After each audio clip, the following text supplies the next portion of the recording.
হ্যাঁ, এই নাম্বারটাই। ও গাড়ি এইভাবে কেন চালাচ্ছে? এ তো অ্যাক্সিডেন্ট করে দেবে।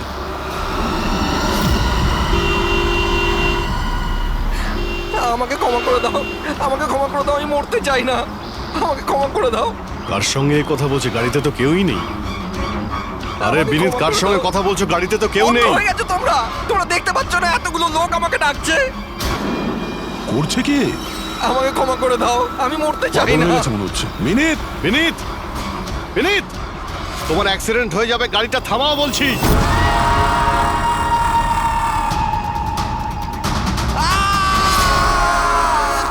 আঙ্কেল, আমার সাথে খেলো না, খুব মজা হবে। মিনিট, গাড়ি থামাও, সাইডে দাঁড় করাও।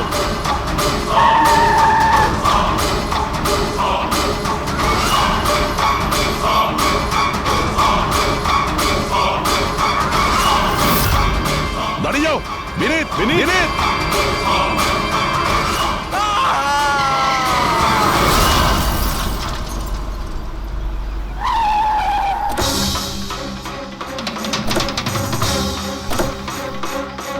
বিনীত,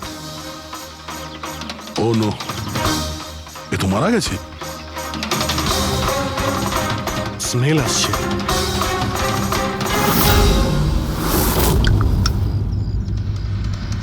মদ। ড্রিঙ্ক করে গাড়ি চালাচ্ছিল, কিন্তু ও গাড়িতে কথা বলছিল কার সাথে? মদের নেশায় ভুলভাল বকছিল। মদ খেলে তো এটাই হয়, অ্যাক্সিডেন্ট। আপনি তো আমাকে কথা দিয়েছিলেন না যে বিনীতের কিচ্ছু হবে না, তো এটা কি হয়ে গেল? দেখুন ম্যাডাম, যদি ওনার অন্য কোনো দের হাত থেকে প্রাণ সংশয় থাকতো আমরা ওনাকে নিশ্চয়ই বাঁচাতাম, কিন্তু উনি তো নিজেই মদ খেয়ে গাড়ি চালাচ্ছিলেন। আপনি তো জানেন এটা কতটা ডেঞ্জারাস। না, ওনার প্রাণ ওনার নিজের জন্য যায়নি, বরং তাদের জন্য গেছে যারাও এতদিন ধরে ওকে বিরক্ত করছিল। কারা? সকাল সন্ধে ঘুমিয়ে জেগে সব সময় ওকে বিরক্ত করত। উনি এতটাই চিন্তিত হয়ে গিয়েছিলেন যে উনি নিজের বিজনেসেও পুরোপুরি নজর দিতে পারছিলেন না।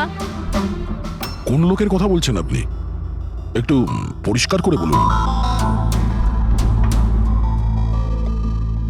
ম্যাম, বিনীতের মৃত্যু আমাদের সামনে হয়েছে, আর ওই সময় ও ছাড়া গাড়িতে কেউ ছিল না।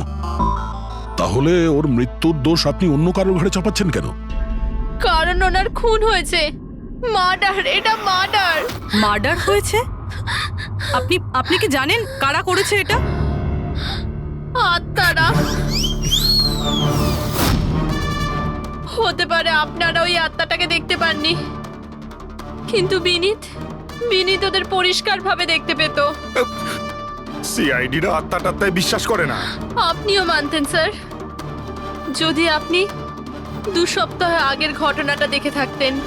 লীলা, ওঠো, ওঠো লীলা, লীলা ওঠো। বিনীত, বিনীত,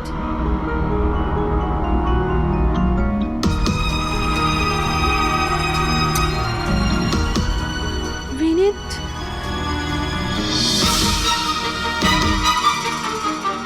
বিনীত, কি হয়েছে বিনীত? ওই দেখো, আলমারির ওপরে। কি আছে ওখানে বিনীত? লীলা, আলমারির উপরে কেউ আমাকে দেখছে, আমাকে শুতে দিচ্ছে না। বিনীত, ওখানে কিচ্ছু নেই, কিচ্ছু নেই। তুমি না নিশ্চয়ই কোনো খারাপ স্বপ্ন দেখেছো। চলো শোবে চলো। আমি কোনো স্বপ্ন দেখিনি, ওই দেখো এখনো দেখছে আমাকে। তুমি কেন দেখতে পাচ্ছ না? বিনীত, ওখানে কিচ্ছু নেই, তোমার শরীর ঠিক নেই বিনীত। চলো তুমি এসে শুয়ে পড়ো, চলো। কিচ্ছু নেই বিনীত, তুমি না খারাপ স্বপ্ন দেখেছো, তার জন্য এরকম হচ্ছে। সরি সরি, আমাকে ক্ষমা করে দাও প্লিজ। এক মিনিট, আর এই বিনীত কি কারণে ক্ষমা চাইছিল? এটা তো আমিও জানি না স্যার। বিনীত কাজ কি করতো? স্যার ওনার কোম্পানি হসপিটালে মেডিকেল ইকুইপমেন্ট সাপ্লাই করতো। আপনি শিওর যে ওই বিনীতকে খুন আত্মাই করেছে? স্যার আমার আগে তো এটা মনে হয়নি, কারণ না তো আমি কোনোদিন কোনো আত্মা দেখেছি, আর না কোনোদিন কোনো আওয়াজ শুনেছি। কিন্তু পরে পরে আবার বিনীতের কথাই বিশ্বাস হতে লাগলো সেও সত্যি কথা বলছে।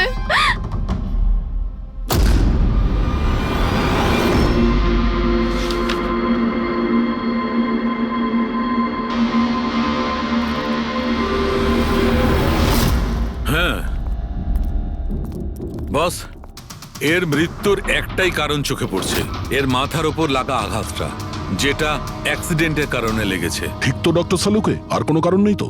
হ্যাঁ, দয়া, ভিসেরাল স্যাম্পলকে চেক করা এখনো বাকি আছে, কিন্তু প্রাইমা ফেসি তো এটাই বলছে মৃত্যুর কারণ অ্যাক্সিডেন্ট। আর বস, এর রক্তের মধ্যে আমি অ্যালকোহল অনেকটা বেশি মাত্রায় পেয়েছি।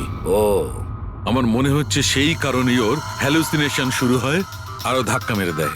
তার মানে হলো এটা কোনো খুনের ব্যাপার নয়। আমরা চাইলেই ওদের বডিটা ফেরত দিয়ে দিতে পারি।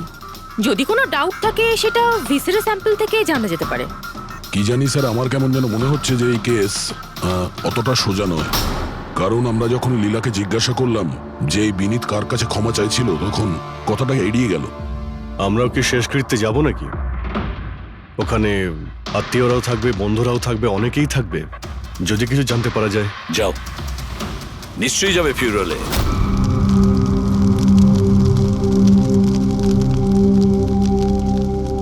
ঠিকই হয়েছে, মরে গেছে। খারাপ লোকেদের সাথে এটাই হওয়া উচিত। তুমি একদম ঠিক বলেছো, এই ধরনের লোকের এরকমই মৃত্যু হওয়া উচিত। ব্যাস, আর ওই দিনটার অপেক্ষা করছি যেদিন ওই দুজনেরও চিতা জ্বলতে দেখব। ওই দিন আমি তোমাদের দুজনকে অনেক বড় পার্টি দেব। কি সমস্যা কি তোমার? হ্যাঁ, এখানে একটা শোক পালন করার জায়গায় উৎসব পালনের কথা বলছো তোমরা? কেন করব না উৎসব? আরে আসল উৎসব তো সেদিন হবে যেদিন এই দুজনেরও চিতা জ্বলবে।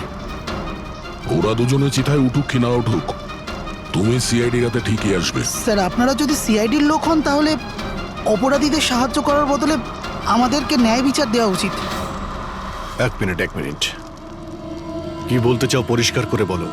স্যার, আমার নাম পুনিত, আর আমার বাবা পার্পল হসপিটালে ভর্তি ছিল। ভেন্টিলেটরে ছিলেন। ডাক্তারবাবু, নার্স, ডাক্তারবাবু কোথায়? Relax. আমার বাবা মারা যাবে এক্ষুনি। প্লিজ ডাক্তারবাবুকে বলুন। কি হয়েছে? কেন চিৎকার করছেন? চিৎকার করবো না তো কি করবো? আমার বাবা ওখানে মারা যাচ্ছে, আর আপনাদের স্টাফ এখানে বসে মাছি মারছে। আপনি আগে শান্ত হন প্লিজ। আপনি পেশেন্টের কাছে যান, আমি দেখছি। তাড়াতাড়ি করুন প্লিজ। হ্যাঁ, ম্যাম, একটা ঘটনা ঘটে গেছে। কি সমস্ত হয়েছে? ভেন্টিলেটর এক এক করে বন্ধ হচ্ছে। কি? হ্যাঁ ম্যাডাম, আমাদের দুজন ডাক্তার ম্যানুয়ালি অক্সিজেন দেওয়ার চেষ্টা করছে। ম্যাডাম, সবার সাথে এরকম হওয়াটা ঠিক নয়। যদি ভেন্টিলেটর ঠিক না হয় তাহলে পেশেন্টরা মরে যাবে। আরে আস্তে বলো। আরে এটা হসপিটালের রেপুটেশনের ব্যাপার। এটা যদি পেশেন্টের বাড়ির লোকেরা জানতে পারে না তাহলে একটা ঝামেলা হয়ে যাবে। ডক্টর, আপনারা প্লিজ 2 মিনিট সময় দিন, আমরা সলিউশন বার করছি। ম্যাম, এক এক করে সব ভেন্টিলেটর বন্ধ হয়ে যাচ্ছে। তুমি যাও, বাকি ওয়ার্ডসগুলো চেক করো, যাও। Okay ma'am. আরে ওই আমাদের সাপ্লায়ার বিনীতকে ফোন করো না, ওই সব কিছু ব্যবস্থা করে দেবে। প্লিজ টেনশন নেওয়ার কোনো ব্যাপার নেই। ডক্টর মেহেক, হচ্ছে কি এসব? স্যার ভেন্টিলেটর সব বন্ধ হয়ে গেছে স্যার। আপনারা প্লিজ শান্ত হন, আমি কথা বলছি। স্যার, এক এক করে সমস্ত ভেন্টিলেটর বন্ধ হয়ে যাচ্ছে স্যার। কি, এটা কিভাবে হতে পারে? তো কোনো হসপিটালে ফোন করো না, ওখান থেকে আনাও। আরে রাজা, ফোন লাগাও। আর মেহেক, একটা কাজ করো, এখানে যে টেকনিশিয়ান আছে ওকে ডাকো। রাজা, কি হলো তোমার? তুমি কি শুনতে পাচ্ছ না স্যার কি বললেন? আপনারা কি ডিসকাস করে টাইম ওয়েস্ট করছেন? আমার বাবা মারা যাবে ওখানে। আপনি প্লিজ একটু শান্ত হন, আমরা এক্ষুনি যাচ্ছি please. Ma'am, sir, ma'am, very bad news. দুটো পেশেন্টের জীবন চলে গেছে। 5টা পেশেন্ট খুব ক্রিটিক্যাল অবস্থায় আছে। স্যার, আজ আমাদের পরিবারের লোক আমাদের সাথে নেই। এর জন্য দায়ী শুধুমাত্র এই 3 জন লোক, বিনীত, মেহেক আর রাজা। আচ্ছা, এই বিনীত তো ইকুইপমেন্ট সাপ্লাই করতো, তাই না? হ্যাঁ স্যার। আর বাকি দুজন? স্যার, যেদিন এই ঘটনাটা ঘটেছিল সেদিন মেহেক ডক্টর ইনচার্জ ছিল, আর রাজা হসপিটালে অ্যাডমিন সামলাতো। আচ্ছা, এনারা দুজনই কি শুধু হসপিটাল থেকে এসেছেন নাকি ওখান থেকে আরো অনেকে এসেছেন? এসছে স্যার, ওই হেড নার্স পরিণীতা, ওই শেখর যে মেনটেন্যান্সে ছিল, আর উনি ডক্টর কেদার, এই হসপিটালের মালিক। ঠিক আছে, এখন শান্ত হয়ে যাও। আমরা এই মামলার গভীরে যাব। যদি তোমার বাবার সঙ্গে কোনো অন্যায় হয় তো ন্যায় বিচার তুমি নিশ্চয়ই পাবে।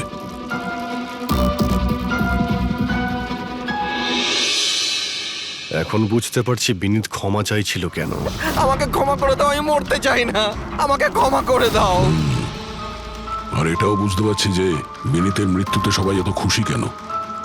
তার মানে বিনীতের মৃত্যুর কারণ যে কেউ হতে পারে। আর বিনীতের পরে খুনির পরের শিকার এদের দুজনের মধ্যে কেউ হতে পারে।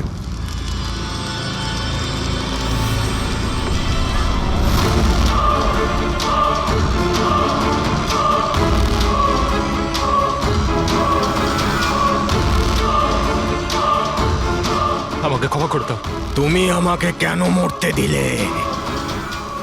আমার পিছু নিও না।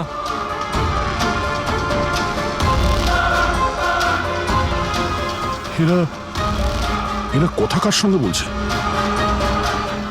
আমার পিছু নিও না। আর সেই কাল্পনিক লোকগুলোর সঙ্গে যার সঙ্গে বিনীত কথা বলছিল। চাইলে তুমি আমাকে বাঁচাতে পারতে, কেন মরতে দিলে আমাকে? এবার তুমিও মরার জন্য তৈরি হয়ে যাও। আর এই মহিলারও একই কেস মনে হচ্ছে।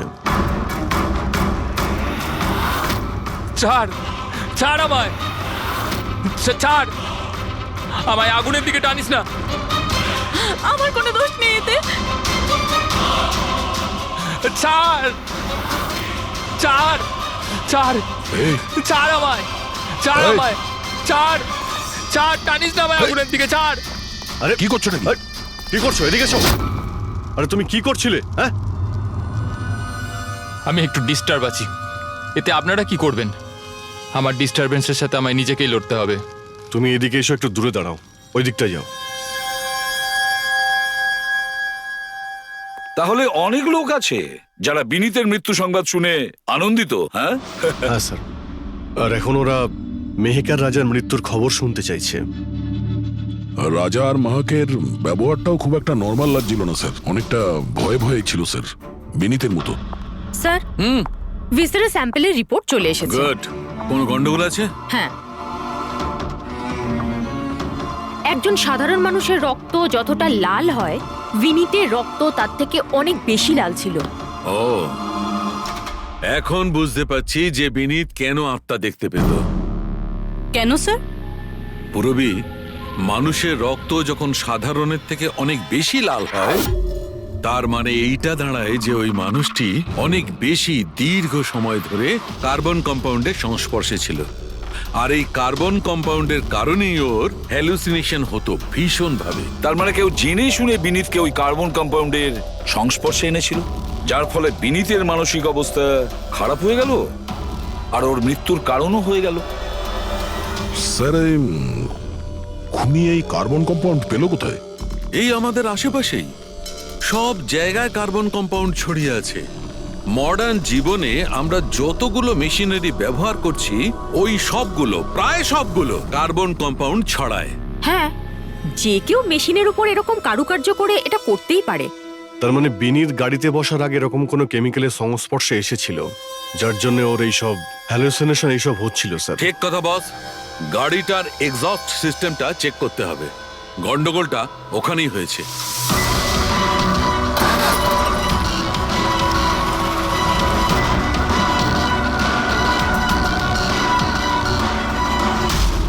সালুঙ্কে স্যার তো ঠিকই বলছিলেন স্যার, এর থেকে তো কেমিক্যাল বেরিয়ে আসছে। একটা কথা তো তাহলে ঠিক পঙ্কজ, ওই আত্মা টাত্মা বলে কিচ্ছু ছিল না।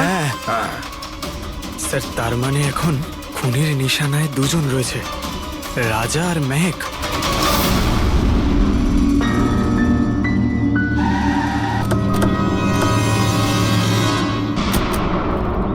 শ্মশানে রাজার ব্যবহারটা খুব একটা ঠিক ছিল না, এখনো মানসিক অবস্থা ঠিক নয়। আরে স্যার, দরজা তো খোলা। আচ্ছা, খুনি রাজার কাছে পৌঁছে যায়নি তো? এসব কি হচ্ছে? ক্যান্ডেলস,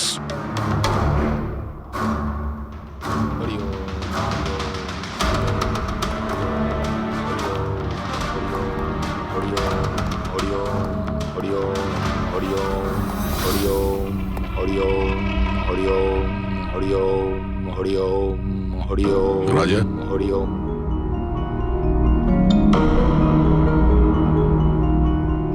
আছো? কারা আপনারা? সিআইডি। বিনীতের শেষকৃত্যে দেখা হয়েছিল আমাদের। তুমি আগুনে ঝাঁপাতে যাচ্ছিলে, আমরা তোমাকে আটকেছিলাম, মনে আছে? ঝাঁপ দিতে যাচ্ছিলে, আমরা তোমাকে। এবার আপনাদের আমাকে আটকানোর বা বাঁচানোর কোনো দরকার নেই। যতক্ষণ বিনীতের খুনি ধরা না পড়বে তোমারও প্রাণের সংশয় আছে।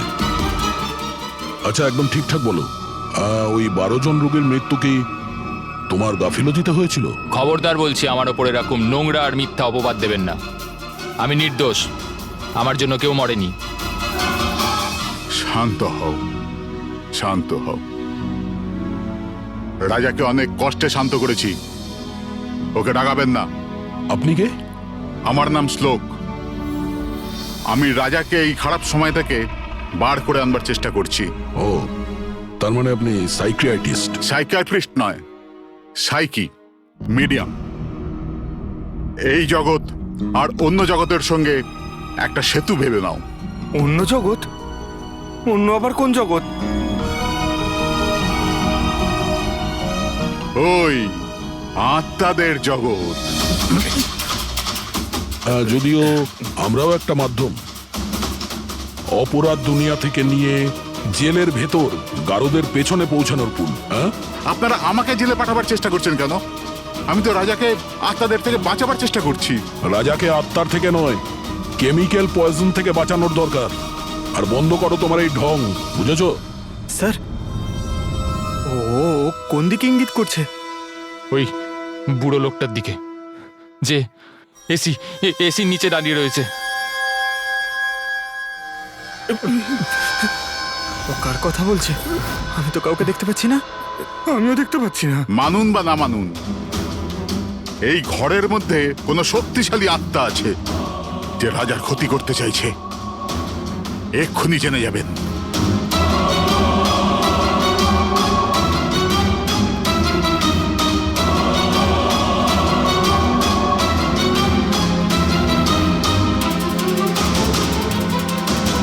মিটার দিয়ে আত্মা দেখা যাবে?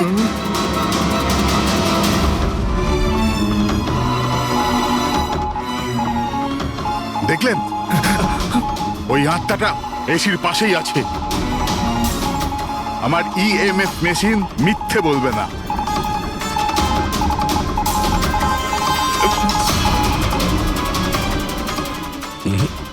তবে আমাদের ওই মিটার ভুল হতে পারে না, বুঝলে? ফ্রেডি, মনে হচ্ছে রাজারও কার্বন কম্পাউন্ডের অ্যাকশন ওর গাড়ির থেকেই হয়েছে। একটা কাজ করো, এই মিটারটা নিয়ে যাও, ওর গাড়িটা চেক করো। ফ্রেডি। পঙ্কজ, তাহলে বলো, তুমি বিনীতের ফিউরিনালে কি দেখেছো? আমি কাউকে দেখিনি, আমি কিছু দেখিনি। মিথ্যা কথা বলো না। যদি কিছু দেখেই না থাকো তাহলে পালালে কেন? আমি মিথ্যে বলছি না, আমি সত্যি কাউকে দেখিনি। আচ্ছা, হাসপাতালে যে 12 জন মারা গিয়েছিল সেটা কি তোমার গাফিলতির জন্যই হয়েছিল? আমার গাফিলতিতে? দেখুন, আমার দ্বারা যতটা সম্ভব আমি সব চেষ্টা করেছি। আমি ডাক্তার কেদারের সঙ্গে কথা বলেছিলাম, কিন্তু উনি তো কোনো অ্যাকশনই নিলেন না। তাহলে আমি আর কি করতে পারি? আচ্ছা, তার মানে হলো এটা ডক্টর কেদারের ভুল। ওনার থেকেও তো বেশি দোষ ছিল ওই রাজা। ওর একবার দেখা উচিত ছিল যে ভেন্টিলেটরস গুলো কাজ করছে কি না, ওগুলো সময় মতো সার্ভিসিং হচ্ছে কি না। তাহলে কি দোষী রাজা? রাজা আর বিনীত দুজনেই। বিনীতেরও ভেন্টিলেটর সাপ্লাই করার আগে দেখে নেওয়া উচিত ছিল যে ওগুলো ঠিকঠাক কাজ করছে কি না। কতগুলো জীবন নির্ভর করছিল ওই ভেন্টিলেটরস গুলোর উপরে। মনে হচ্ছে রাজা আর বিনীতের জন্য তোমার মনে অনেক রাগ আছে। বিনীতের মৃত্যুতে নিশ্চয়ই খুশি হয়েছো তুমি? এটা কি বলছেন আপনি? একদমই না। আমি একজন ডক্টর, আর আমার কাজ হলো একজন পেশেন্টের জীবন বাঁচানো। কারণ মৃত্যুতে আমি কি করে খুশি হব?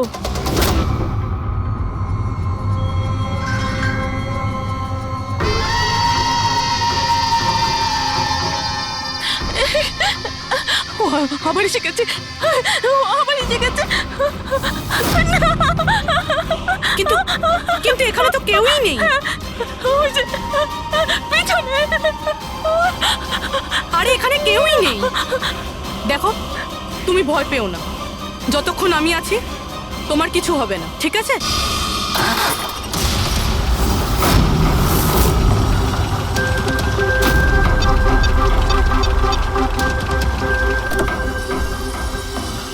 গাড়ির এসিতে তো কার্বন কম্পাউন্ড নেই। বাড়ির ভেতরে গিয়ে দেখা যাক, চল।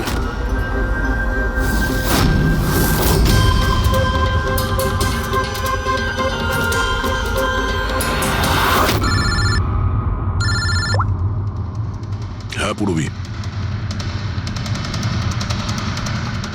মেহকের বাড়িতে কোনো কেমিক্যাল পাওয়া যায়নি? ঠিক আছে, যতক্ষণ ওই খুনি ধরা না পড়ে ততক্ষণ তুমি ওর সঙ্গেই থাকো, ঠিক আছে? স্যার, হ্যাঁ, কার্বন কম্পাউন্ড এখানে কোথাও নেই। কোথাও কোনো কেমিক্যাল পাওয়া যাবে না।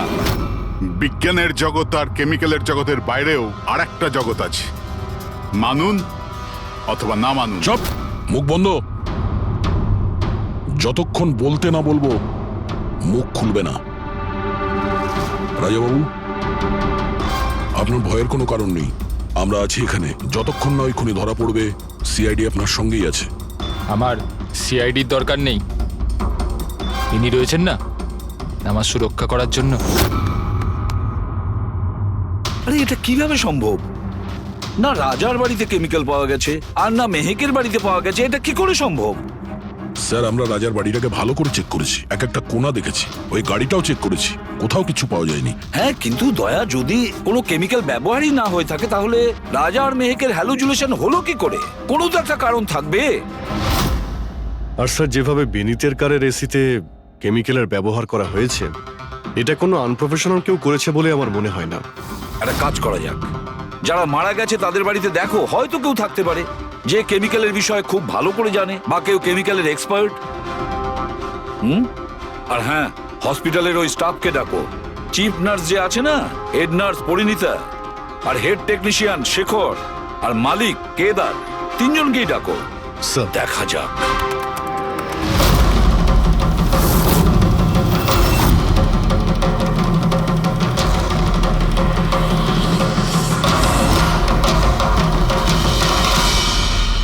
তোমার নাম শেখর, তাই তো? Yes sir. হসপিটালের হেড মেকানিক, মেইন টেকনিশিয়ান। তার মানে হসপিটালে যদি কোনো মেশিনে প্রবলেম হলে সবার প্রথমে তোমার কাছে খবর আসে। হ্যাঁ স্যার, ঠিক। তাহলে হসপিটালের ভেন্টিলেটর খারাপ ছিল সেটা তুমি জানতে না? স্যার, প্রথম থেকেই জানতাম। তাহলে কেন কিছু করনি? কাউকে কিছু বলনি কেন? হ্যাঁ স্যার, এতে আমার কোনো দোষ নেই। তাহলে কার ভুল ছিল? স্যার, আমি প্রথমেই মেহেককে ভেন্টিলেটরের ব্যাপারে বলেছিলাম যে ভেন্টিলেটরসে প্রবলেম আছে আর যে কোনো সময় খারাপ হতে পারে। এটা তুমি ভেন্টিলেটর বন্ধ হওয়ার আগেই জানিয়েছিলে? ইয়েস স্যার, এক সপ্তাহ আগে। ম্যাম, আমি আপনাকে একটা নোটিশ পাঠিয়েছিলাম, ওয়ার্ডের ভেন্টিলেটরগুলো ঠিকমতো কাজ করছে না। ও, আমি তোমার চিঠিটা পড়েছি শেখর, তুমি টেনশন নিও না, আমি কিছু একটা করছি। কিন্তু ম্যাম, ব্যাপারটা খুব আর্জেন্ট। হ্যাঁ হ্যাঁ, আমি জানি। ডক্টর মেহেক। ইয়েস ম্যাম, আপনাকে অ্যাকাউন্টস ডিপার্টমেন্টে এক্ষুনি ডেকেছে। ও হ্যাঁ, আসছি। ডোন্ট ওয়ারি শেখর, আমি নিশ্চয়ই কিছু ব্যবস্থা নেব, পাক্কা। কিন্তু স্যার, উনি আমার কথাটা সিরিয়াসলি নিলেন না। হ্যাঁ, মেহেক ভেন্টিলেটরস খারাপ হওয়ার সময় পেশেন্টদের বাঁচানোর খুব চেষ্টা করেছিল, কিন্তু রাজা স্যার এত ঘাবড়ে গেলেন যে কিছু করতেই পারলেন না। শেখর বাবু, তুমি কতটা সত্যি বলছো আর কতটা মিথ্যে সেটা তো আমরা জেনেই নেব। স্যার, মেহেকের কোনো ভুল ছিল না, ও ভেন্টিলেটর খারাপ হওয়ার কথা আমাকে প্রথমেই বলে দিয়েছিল। তারপর আপনি কি করলেন? স্যার, আমি হসপিটালের অ্যাডমিন হেডকে বলে দিয়েছিলাম, রাজাকে, কারণ হসপিটালের যতগুলো মেশিন আছে সেগুলো দেখাশোনার দায়িত্ব অ্যাডমিন হেডেরই। তাহলে এই সমস্ত কিছু আপনি রাজাকে বললেন আর আপনার দায়িত্ব শেষ হয়ে গেল। আপনি তো এই হসপিটালের মালিক, তাই না? তাহলে এভাবে দায়িত্ব শেষ হয়ে যায় কি করে আপনার? স্যার, আমি আমার দায়িত্ব পালন করেছি, সেই জন্য তো আমি নিজে গিয়েছিলাম রাজার কেবিনে। রাজা। হ্যাঁ স্যার। এসব কি করছো? আরে এগুলো দরকারি নয়, এতগুলো রোগীর শ্বাস প্রশ্বাস ভেন্টিলেটরের সাহায্যেই চলছে, আর তুমি এখানে বসে আছো। আরে কিছু করো। হ্যাঁ স্যার, আমি এক্ষুনি সাপ্লাইয়ের সাথে কথা বলে ভেন্টিলেটর চেঞ্জ করে দিচ্ছি। প্লিজ প্লিজ তাড়াতাড়ি করো। স্যার, আমি বুঝতে পারছি না যে ও ভেন্টিলেটর কেন পাল্টালো না। আমি অবাক হচ্ছি স্যার যে কেউ কেদারবাবুর দিকে আঙুল তুলছেন না। সবাই রাজা, বিনীত আর মেহেকের পিছনে পড়ে আছে। সেটাই তো, হসপিটালের মালিক না কেদার বাবু? তাহলে এই সমস্ত কিছুর দায়ভারও কেদার বাবু আপনার। কিন্তু স্যার এবার আমি নিজে গিয়ে তো ঠিক করতে পারি না ভেন্টিলেটর। স্যার আমার কাজ হলো কনসার্ন ডিপার্টমেন্টকে ইনফর্ম করা, আর আমি সেটা করে দিয়েছিলাম। বরং আমি বিনীতের সঙ্গে নিজে কথা বলেছিলাম। আমি ওকে বলে দিয়েছিলাম যে যদি এগুলো রিপেয়ার করা যায় তো রিপেয়ার করুক, নাহলে চেঞ্জ করে দিক। কিন্তু ও কোনো অ্যাকশনই নিল না। এ কোনো অ্যাকশন নেয়নি, সে কোনো অ্যাকশন নেয়নি, আপনি কি অ্যাকশন নিয়েছিলেন? আর দোষ দিচ্ছেন বিনীতকে, যে কিনা মারা গেছে, বা রাজার, যে উত্তর দেওয়ার পরিস্থিতিতে নেই। স্যার যেটা সত্যি ছিল ওটা আমি আপনাদের বলে দিলাম, সেটা এবার মানবেন কি মানবেন না স্যার আপনাদের ব্যাপার। পরিণীতা স্যার। হসপিটালের হেড নার্স, তাহলে তুমি হসপিটালের ব্যাপারে নিশ্চয়ই সবকিছু জানো। হ্যাঁ স্যার। তাহলে এবার সত্যি করে বলো, এই যা কিছু হয়েছে কার গাফিলতির কারণে হয়েছে? তাড়াতাড়ি বলো। হ্যাঁ স্যার, বলছি। আমার সাথে বিশ্বাসঘাতকতা করার চেষ্টা করো না রাজা। আর হ্যাঁ, যদি মেশিনে কোনো ফিজিক্যাল ড্যামেজ থাকে তাহলে সেটা ওয়ারেন্টিতে আসে না। যদি তোমার নতুন ভেন্টিলেটর চাই তাহলে তোমাকে পুরো কস্ট পে করতে হবে, বুঝেছো? আমি তোমার থেকে বাজে লোক আজ অব্দি আমার জীবনে দেখিনি। এবার থেকে না তো আমাদের হসপিটাল তোমার থেকে কিছু কিনবে, না তো শহরের আর কোনো হসপিটাল। শোনো, এসব হুমকি অন্য কাউকে দেবে। তুমি জানো না আমি কে, যা করার করে নাও।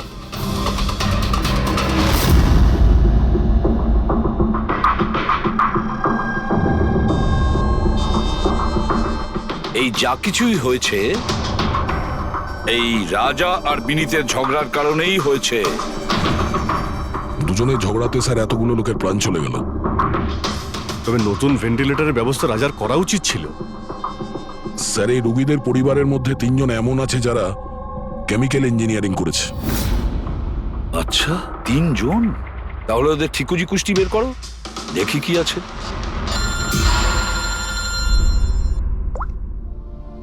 Hello ACP Pradyuman. হোয়াট? ঠিক আছে, আমরা এক্ষুনি পৌঁছচ্ছি। কি হয়েছে স্যার? রাজা মারা গেছে।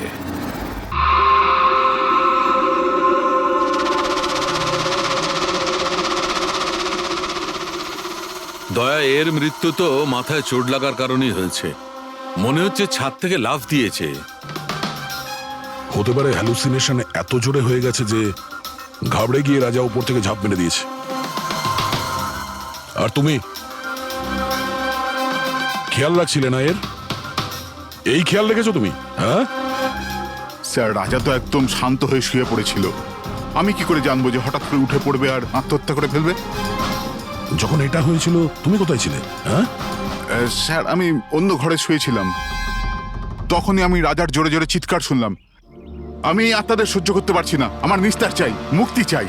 আর যতক্ষণ আমি ওর কাছে পৌঁছবো ততক্ষণ ও ছাদ থেকে পড়ে গেছে। বাহ, কি অদ্ভুত ব্যাপার। রাজাকে একলা রেখে তুমি নাকে তেল দিয়ে ঘুমোচ্ছিলে? হ্যাঁ, আমি তো মনস্থির করেই ছিলাম ঘুমোবো না। কে জানে কিভাবে ঘুমিয়ে পড়লাম। নিশ্চয়ই আমাকে ওই আত্মাগুলোই ঘুম পাড়িয়ে দিয়েছিল। আপনি এটা দেখুন স্যার, মিটারের রিডিং কত বেড়ে গেছে। আমারও কিন্তু একটু ক্লান্তি ভাব লাগছে স্যার।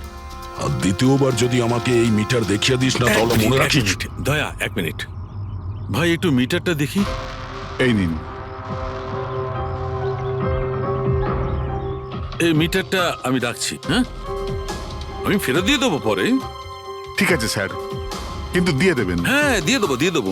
বরং এখন তুমি বাড়ি গিয়ে একটু আরাম করো। ক্লান্ত হয়ে গেছে, একটু দুর্বলও লাগছে। হ্যাঁ হ্যাঁ স্যার। ঠিক মতো ঘুমও হয়নি। যাও আরাম করো।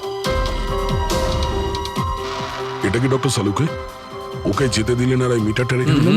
দয়া, এই যে মিটারটা না, এটা খুব কাজের জিনিস।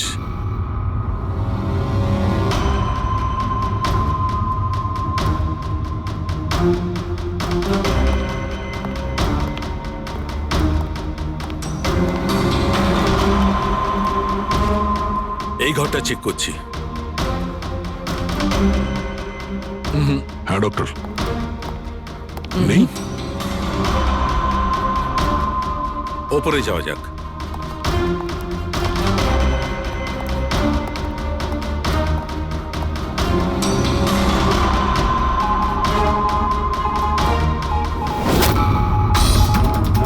আরে সালুঙ্কে স্যার, সাবধানে।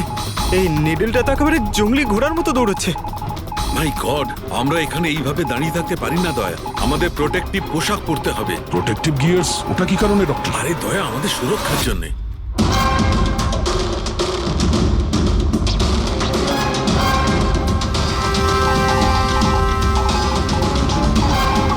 এই দেখো, সবচেয়ে বেশি মিটার রিডিং এখানেই পাওয়া যাচ্ছে, এই এসিটার নিচে।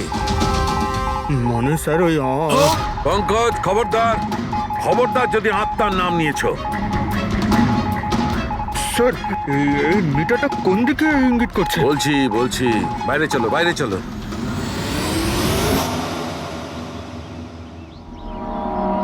দেখেছো দয়া, এটা হচ্ছে ইএমএফ, ইলেকট্রোম্যাগনেটিক ফিল্ড ডিটেক্ট করে এটা।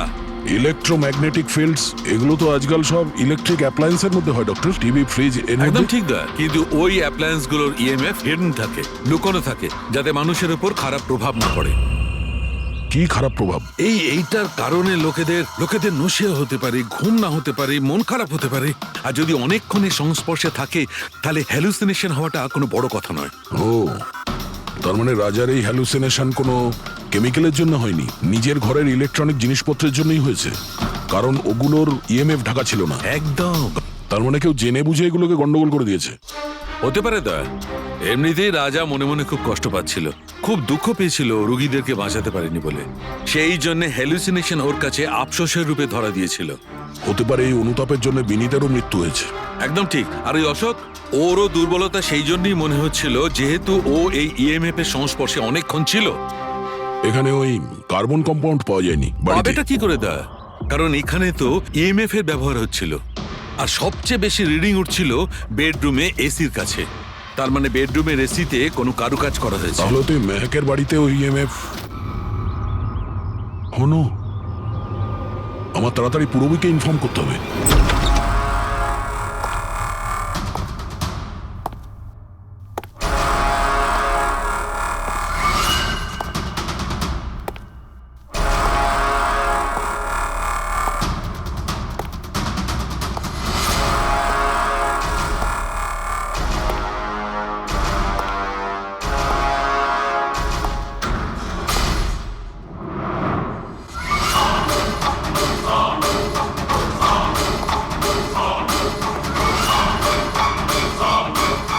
আমাকে একবার মেরে শান্তি হয়নি তোমার?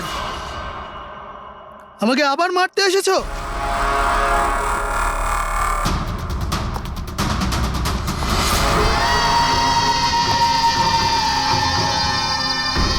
তুমি? আমি তোমাকে সেলফ ডিফেন্সে মেরেছিলাম, আর তাছাড়া তুমি একজন অপরাধী। অপরাধীদের কি পরিবার থাকে না?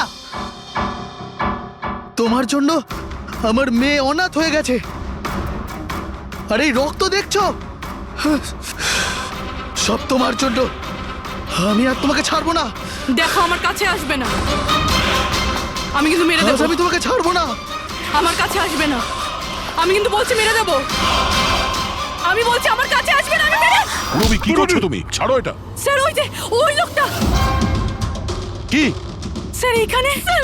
স্যার ওনাকে ধরুন, উনি আমাকে মারতে চান। এক মিনিট, আগে এখান থেকে বাইরে চলুন, তাড়াতাড়ি চলো, প্লিজ তাড়াতাড়ি, প্লিজ তাড়াতাড়ি, ফার্স্ট।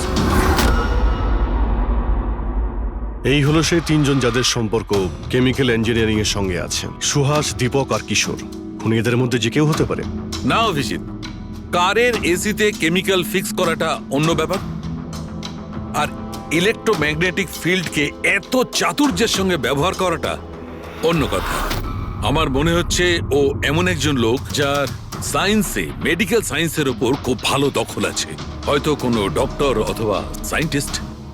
যেই করুক, সে ইলেকট্রোম্যাগনেটিক ফিল্ড ভালো মতন ব্যবহার করেছে, যাতে মেহেক আর রাজা ওরা দুজনেই যাতে ইএমএফ এর সংস্পর্শে থাকে। হতে পারে হসপিটালে ওরা দুজন নিজেদের কাজ করছিল, তখনও এই ইএমএফ ওখানে উপস্থিত ছিল। তাহলে স্যার হতে পারে হসপিটালের কোনো মেশিনের সাথেও গন্ডগোল করা হয়েছে। নিশ্চয়ই দয়া, নিশ্চয়ই। আর এটা ওই করেছে, হসপিটালের ভেতরেরই কেউ। তাহলে এই হলো সেই জায়গা যেখানে মেহেক আর রাজা বসতো। হ্যাঁ স্যার। আর কে কে যাওয়া আসা করতো এখানে? স্যার শুধু স্টাফেদেরই ভেতরে যাওয়ার পারমিশন ছিল, তাও যদি কোনো কাজ থাকতো তাহলে। মানে বাইরের কেউ এখানে ঢুকতেই পারতো না? না স্যার। এমনকি রুগীদেরও এখানে ভেতরে আসার অনুমতি ছিল না। তার মানে তো এটা বোঝা গেল যে স্টাফেদের মধ্যেই কেউ, মানে আপনাদের মধ্যেই কেউ একজন খুনি। এ আপনি কিভাবে বলতে পারেন? এটা আমরা বলছি না, এটা এই ইএমএফ মেশিনটাই আমাদের সবকিছু বলে দিয়েছে। আর এই ইএমএফ মেশিনের হিসাবে এই এসির সাথে কোনো গন্ডগোল করা হয়েছে। তার মানে রাজা আর মেহেককে মারার চেষ্টা করা হয়েছিল, কিন্তু বেচারা রাজা মারা গেছে। এসির সাথে গন্ডগোল? কি বলছেন আপনি? আমি তো কিছু বুঝতেই পারছি না। এই কথাটা এই রুমে থাকা শুধুমাত্র সেই বুঝতে পারবে যে নিজেই খুনি। আর ও আজ এখানে প্রোটেক্টিভ গিয়ার পরে এসছে, যাতে ইলেকট্রোম্যাগনেটিক ফ্রিকোয়েন্সিতে তার কোনো ক্ষতি না হয়, তাই তো? কি কেসে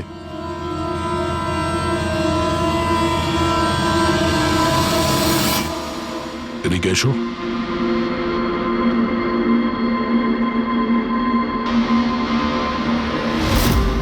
ফ্যাশন সেন্স তো তোমার খুব ভালো, শেখর।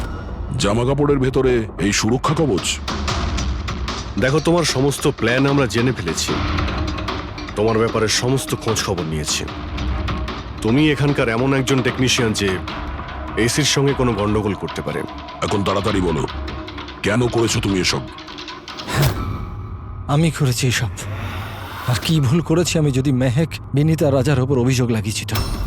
এদের জন্য 12টা পেশেন্টের মৃত্যু হয়েছে, যেটা আমি দেখতে পারিনি। তারপর আমি ভাবলাম যে এদের এরকমই মৃত্যু দেওয়ার প্রয়োজন আছে, যেভাবে 12টা পেশেন্ট মারা গেছে। সেই জন্য আমি এমএফ আর কার্বন কম্পাউন্ডের বিষ ব্যবহার করেছি ওদের মারার জন্য, যাতে এদেরকে এমন মৃত্যু দিতে পারি, মৃত্যু নয়, একটা ভয়ঙ্কর মৃত্যু। আর এটাই আমার ন্যায় বিচার। শাস্তি দেওয়ার অধিকার শুধুমাত্র আইনের আছে, অন্য কারো নয়, বুঝেছো? তুমি জানতে যে এই কেমিক্যাল ব্যবহার করলে ওদের হ্যালুসিনেশন হবে। ওই মারা যাওয়া রোগীগুলো ওরা সামনে দেখতে পাবে, যার জন্য ও পাগল হয়ে যাবে, তাই তো? কিন্তু আমি আমার লক্ষ্য পূরণ করতে পেরেছি। যেরকম মৃত্যু আমি চেয়েছিলাম দিতে, সেরকমই মৃত্যু বিনীতার রাজাকে আমি দিয়েছি। কিন্তু দুঃখের ব্যাপার, মেহেককে আপনারা শেষ মুহূর্তে বাঁচিয়ে নিলেন। সফল তো তুমি তখন হতে যদি তুমি কোনো অপরাধ না করে ওদেরকে শাস্তি দিতে। তোমার আর ওদের মধ্যে কি পার্থক্য রইল? এখন তুমিও একজন খুনি, তবে তুমি কি শাস্তি পাবে সেটা এখন আদালত ঠিক করবে।